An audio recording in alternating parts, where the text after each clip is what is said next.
Pokemon Black and White brought a lot of new features together in the Pokemon series. We got new Pokemon, a brand new and excellent story, and the Gen 1 mechanic of only being able to use Pokemon native to Unova. I'll be blunt, I used to hate most Pokemon native to Unova, like Garbodor for instance. Oh, piece of garbage, this Pokemon is so bad designed. Yeah, my old self was dumb with certain Pokemon choices. Nowadays, I love Garbodor and Trubbish. Lately, I've been able to really appreciate Gen 5, so today I wanted to go back in time to show off my original team in Pokemon Black and White. Some Pokemon I loved on that team in Pokemon White. In fact, they were the only Pokemon from Unova I could truly actually appreciate at the time. However, there are Pokemon I hate on that team too. Alright, I'm done now. Let's hop back to the days of Pokemon Black and White to relive my journey.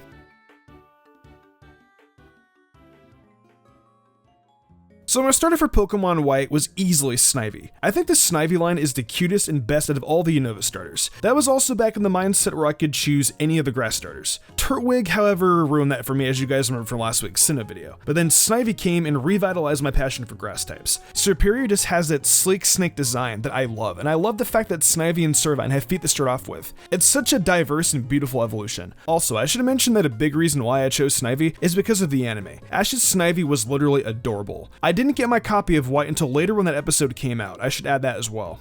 A Pokemon I liked back then, but I dislike now, is Unfezant. When I first got my copy of Pokemon White, I was under the impression that first early bird Pokemon available were the best ones to complete the game with. Oh boy, was I wrong about Unfezant, because it is literally a pile of garbage. Yes, even more than a pile of garbage than Garbodor and Trubbish themselves. This Pokemon has a nice physical attack stat. The problem is, where in the heck are the physical flying attacks it's supposed to have? It's like they put this Pokemon in the game to showcase how trash it is, with the added, oh, it's not complete garbage because of its physical attack stat. No, it's god awful, and this Pokemon proved to be useless almost the moment I got it. The only decent flying attack you can get is Aerial Ace, and even then, that's only 60 base power for this span of an entire game. By the time you get Aerial Ace, Unfezant has kind of ran its course on your team because you have Pokemon that outclass it heavily. You want a good flying Pokemon? Use Sigilith. The best team has taught me Sigilith is freaking awesome.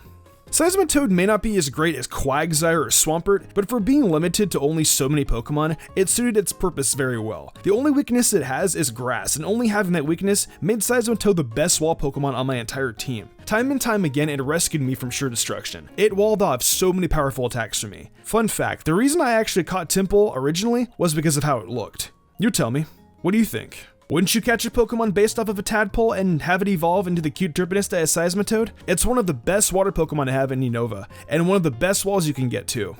I mentioned I wasn't a super big fan of some of the Unova Pokemon back in 2011. A lot of those Pokemon were inanimate object Pokemon. There was one Pokemon, however, that stood out against all the other inanimate object Pokemon, being Chandelure. Chandelure had this horrifying aura to it, and I loved it. A ghost candle that reminded me of Lumiere from Beauty and the Beast, except Chandelure wasn't exactly friendly. It kinda sucks the souls from people. And that is truly gruesome and the perfect definition of a Pokemon with a great concept in mind. I have always been into Halloween, and seeing a Pokemon like this gave me the best Halloween vibe of all Pokemon. Like, I'm dead serious, this Pokemon has the most Halloween vibe to it. Don't at me. It's so spooky and hellish that for some reason I really like it. It's based off of the Hitodama as well. Read more about it if you want to hear as to why Chandelure is great.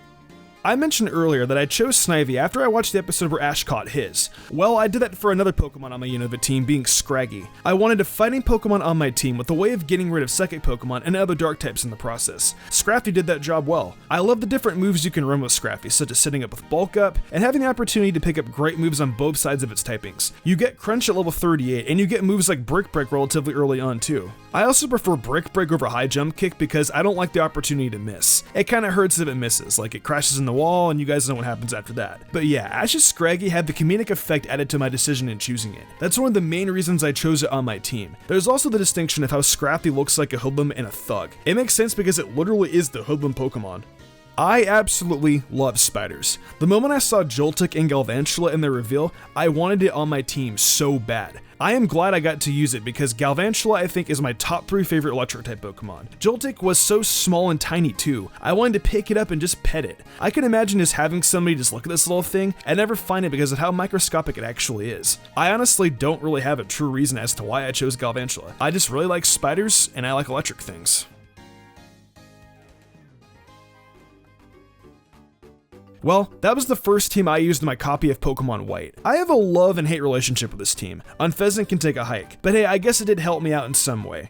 Anyways, do you guys remember your teams in Pokemon Black and White? If so, let me know in the comments below. And for those of you guys that are curious, I will also be doing my Pokemon Black and White 2 first teams as well. Very, very soon. I don't know the date, but it will be in the future at some point. If you enjoyed the video, why not leave a like and subscribe to my channel with notifications on, that way you never miss an upload. If you want to support me further, consider following my Twitch where I stream a lot of Pokemon content and Nintendo content. In fact, actually right now, I'm actually on Twitch streaming Persona 5. So if you guys want to come on down and support, that'd be really, really cool. Link will be in the description below. Want to support me further and gain cool perks? Check out my Patreon. Fly Jubilee, Daniel Leone, Lady Crimson, Pal491, The Lazy Leo, Matthew Young, Awesome Lego, and Jarrett Weez Awesome did. I want to thank them personally for going above and beyond. It means the world to me. I think I'm gonna wrap this up though. I'm Mystic Umbreon, and I will see you in the future for more awesome Pokemon content.